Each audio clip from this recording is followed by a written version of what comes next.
जिस घर में प्रेम और बड़ों का आदर सम्मान होता है वहाँ ईश्वर का निवास होता है। प्यार बंटा तो रामायण लिखी गई, संपत्ति बटी तो महाभारत लिखी गई। याद रखना कि इंसान का पतन उस वक्त शुरू हो जाता है जब वह अपनों को गिराने की सलाह दूसरों से लेने लगता है। पत्थर किसी जानवर, कुत्ते या बिल्ली के ऊपर मारते हैं तो जानवर डर कर भाग जाता है। वही पत्थर लीजिए और एक मधुमक्खी के छत्ते पर मारिए, फिर देखिएगा कि मधुमक्खी आपका क्या हाल करती है। पत्थर वही है और आप भी वही हैं, बस फर्क यही है कि जानवर अकेला था और मधुमक्खियाँ समूह में थी। एकता में ही शक्ति होती है। संयुक्त रहिए, संगठित रहिए, प्यार से रहिए। जिंदगी गुजारने के दो तरीके हैं, जो पसंद है उसे हासिल कर लो या जो हासिल है उसे पसंद करना सीख लो। आप हमेशा इतने छोटे बनिए कि हर व्यक्ति आपके पास बैठ सके और आप इतने बड़े बनिए कि आप जब उठे तो कोई बैठा ना रहे।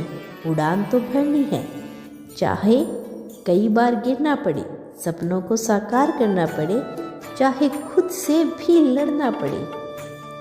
जिंदगी में रिस्क लेने से कभी मत डरो, या तो जीत मिलेगी या हार गए तो सीख मिलेगी। भगवान श्री कृष्ण कहते हैं, संग्रह पिता से सीखो, संस्कार माता से, बाकी सब तो दुनिया खुद ही सिखा देगी।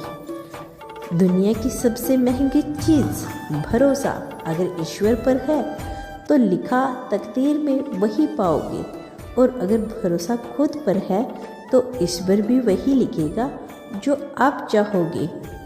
रोती हमेशा खुशियाँ ही हैं, दुखों में कहाँ इतने नखरे होते हैं।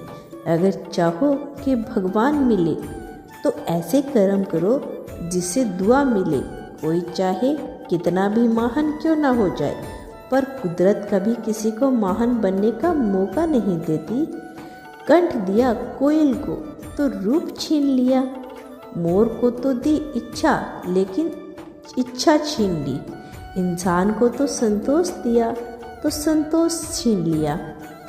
संत को संसार दिया, छीन लिया।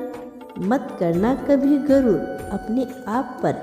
इंसान ईश्वर ने तेरे और मेरे जैसे कितनों को ही मिट्टी में बनाकर मिट्टी में मिला दिया। रेस में जीतने वाला घोड़ा नहीं जानता कि कामयाबी क्या होती है। वह दौड़ता है तो सिर्फ अपने मालिक से मिलने वाली तकलीफ की वजह से। अगर आप कभी अपने आप को तकलीफ़ों में पाओ तो समझ लेना कि आपका मालिक यानी ईश्वर यही चाहता है कि जीत आपको ही। मत बनो हमेशा मजबूती की मिसाल। कभी कमज़ोर होना भी दिल को हल्का कर देता है। जीवन में अपनी सीमाओं को हमेशा याद रखें, चाहे वह गुस्से की हो चाहे वह प्यार की हो। और यह भी याद रखें कि चीज़ें इस्तेमाल के लिए होती है और लोग प्यार करने के लिए। हम उल्टा ही करते हैं, चीज़ों से प्यार और लोगों को इस्तेमाल करते हैं। यह दुनिया कितनी निराली है। जिनकी आंखों में नींद है उनके पास अच्छा बिस्तर नहीं, और जिनके पास अच्छा बिस्तर है उनकी आंखों में नींद नहीं।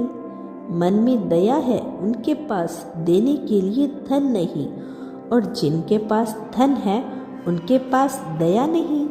जिसको भूख है उसके पास खाने को कुछ नहीं, और जिसके पास खाने को है उसके पास भूख नहीं। कोई अपनों के लिए रोटी छोड़ देता है, कोई अपनों रोटी के लिए अपनों को छोड़ देता है। प्रत्येक मनुष्य सफलता के लिए कार्य करता है। कुछ सफल होते हैं, कुछ नहीं होते।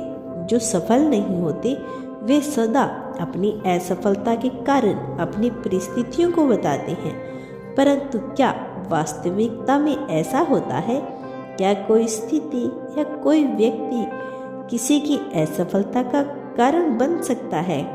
उत्तर हाँ भी या ना भी। कैसे? आपने तितली को देखा है, आपने एक मक्खी को देखा होगा। प्रकृति ने दोनों को समान गुण दिए रस पान करने के लिए।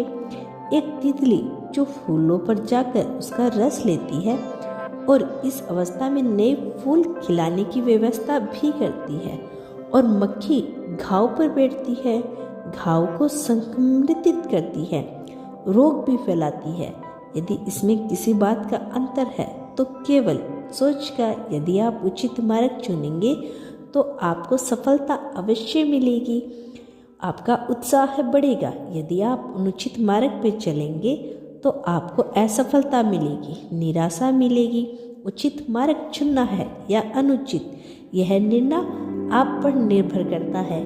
यदि आप आगे भी ऐसे ही संदेश को सुनना चाहते हो तो धन्यवाद यूनिवर्स लिखकर चैनल को सब्सक्राइब करना। धन्यवाद।